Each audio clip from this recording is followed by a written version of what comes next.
Look at this sumptuousness. Today we'll be making banana bread. Hi everyone, welcome to my channel. So here are my bananas. It's good to use very ripe bananas, but this is what I have. Okay, so I'm gonna be using it like that, and I'm making this for family, so I'm gonna be using my hands. My hands are clean. All right, so I'm just gonna put my bananas into a bowl, and I'm gonna use my hand mixer to blend it till it's smooth. Even if it's not extremely smooth, as long as it's smooth enough, it's fine. Okay, so I'm gonna blend that till I'm satisfied. So now I'm satisfied, then I'll be adding my milk. Now I did something with this milk. I added a little of lime and let it settle for a few minutes. So it's called buttermilk. You can do that, and if you don't want it, it's fine. I'll be adding my eggs. I'll be using 2 eggs. Now I'll be adding a teaspoon of vanilla essence to my mix. I'll be adding my butter. I'll be using 125 gram. That is half of this 250 gram butter that I have. I melted that in the microwave for a very short period, and that's why I have it in liquid.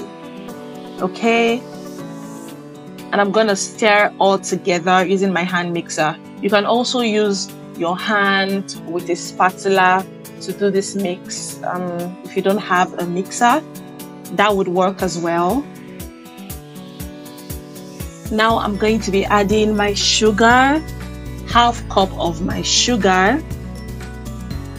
I'm going to be adding my flour. Now I did not sift my flour. Please, if you have a flour with lumps or you like to sift your flour, please do that, but I did not sift mine.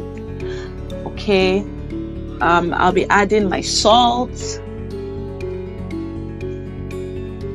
and my nutmeg. So I like to use the seed nutmeg. Like, I don't like the blended ones. I feel like this is stronger, so I just usually grate it into my mix.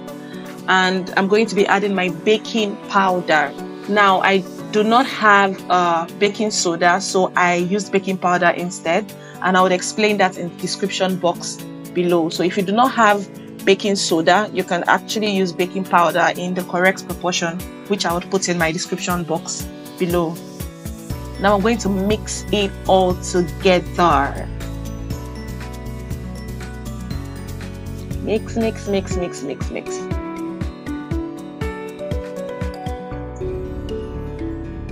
Okay, now that I have a good consistency, I decided to add some peanut butter.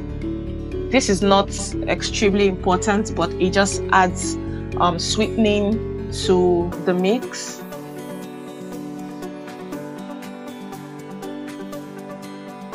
And now I'll be adding in my raisins. I'll add in some raisins, and I also added a little Nutella. I just want the color to be like brownish, so I decided to add Nutella. You can customize this however you want. So from this point onward, you can decide to put Nutella or whatever you want in your mix. If you want it choco, you can add choco. You know, you can add cocoa powder, whatever it is you want. Basically, it's up to you. So here are my pans. I'll be greasing my pans with some butter. Like I said, it's for family, and my hands are washed. It's for family. So you can actually put on some gloves if you're doing yours, if that will make it comfortable for you. And I used baking paper. Now this baking paper is not necessary. The grease on the pan already makes the pan non-stick, but then you can add your paper if you want it to actually not stick, like you want it to be very, very smooth. So that was what I did here. I added my paper, and then I poured in my mix. Now I'll be doing something very fancy with this banana bread. I'll be doing different kinds. Like I said, you can customize however you want. So I'll be doing something very fancy. I'll be doing my banana breads in my 2 banana breads in 4 kinds. So at this side, I added some granola. This is my first time adding granola to banana bread, by the way, but I just wanted to try it out, and it came out really nice. And I added some groundnuts or peanuts. So I did that to this side of my banana bread, and then to the other side I added some more raisins. Now, like I said, you can customize your banana bread whichever way you want. So people add orange juice and whatever, so you can make it as good as you want it to be. Okay, so added some more raisins, you know, it has to be enough. Then here I added some desiccated coconuts, and I had to mix it in so it goes all the way in to the batter. I added some more on top. Yeah, and I left the other side blank. I wanted that to be blank. Now I usually add chocolate sometimes, but I didn't have that available, so I didn't add chocolate to any part of this mix. So this is my banana bread, and we're going to put it in the oven now. So you preheat your oven on this specification at 175 degrees for 10 minutes.